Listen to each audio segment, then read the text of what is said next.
Anabel Gonzalez, thank you very much for joining us here today, live from New York at the World Trade Symposium. So to start off with, who are you, where are you from, and what do you do? So my name is Anabel Gonzalez. I am originally from Costa Rica, and right now I'm a non-resident senior fellow at the Peterson Institute for International Economics and also a consultant on trade and investment. Okay, so the landscape for trade has changed significantly in the last 3 years or so in terms of competitiveness, regulation, etc. And we know about the key themes, trade wars, Brexit, etc., etc. What is the impact this is having on investment in emerging markets, SMEs, and also access to business finance? Well, I think that you're right in terms that trade confrontations, geopolitical competition, and technological disruption is rapidly changing the trade and investment landscape.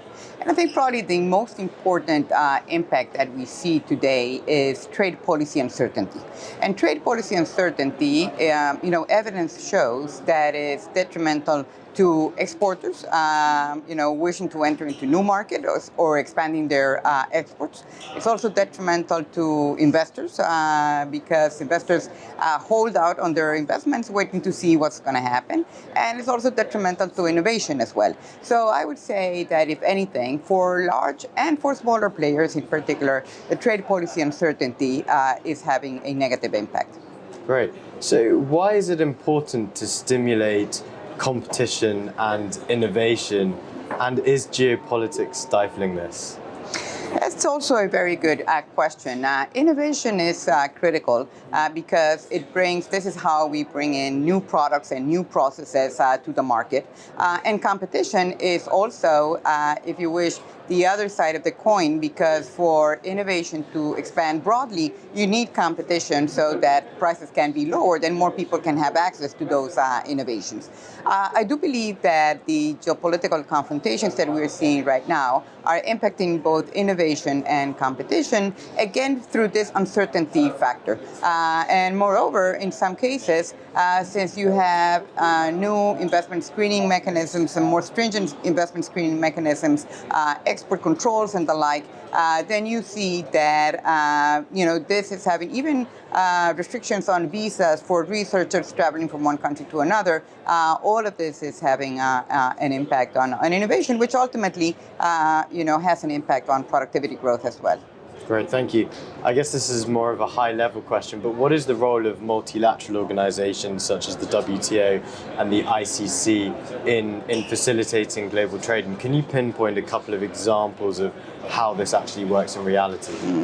Well, if you take, for instance, the global trading system, for the past 70 years, this is a system that has been governed by a set of rules based on non-discrimination, on transparency, on binding and enforceable rules on tariffs and other trade policy instruments. And the World Trade Organization, the WTO, and before it, the GATT, has been at the center of it, trying to support that trade flows as smoothly, as freely, and as predictable as possible. So let me take, for instance, an agreement recently implemented in the context of the WTO, which is a trade facilitation agreement. The trade facilitation agreement aims at having governments lower the cost of trade so that business can trade more easily. And there are some studies that shows that full implementation of this agreement can lower trade costs up to 14%. And this is very important because in a world where trade policy, trade restrictions are increasing, at the same time, if you have agreements that help to lower the cost of trade, somehow you can continue to support trade as a driver of growth. Great. And Anabel, you have a lot of experience in Latin America and Latin American trade, which we see is often underreported in the world of trade and trade finance. What are the key themes going on right now? And more specifically, what is the impact of the US-China trade war on Latin American trade flows and growth? Well, frequently we see that some people argue that this trade confrontation between the US and China is beneficial for Latin America because there can be trade and investment diversion. So the Chinese buy Brazilian soybeans instead of US soybeans, or investment that was going into China can go into Mexico. And while there is a little bit of that, and that is sort of like a short-term impact, the reality is that the impact of these trade confrontations on trade more broadly, on GDP more broadly, actually negatively impacts Latin America as well. If we look at trade flows this year, for instance, they're estimated to be they're going to be 1.2% growth, which is the lowest that we've seen since the financial crisis. Or, for instance, foreign direct investment has declined by 50% in 2018.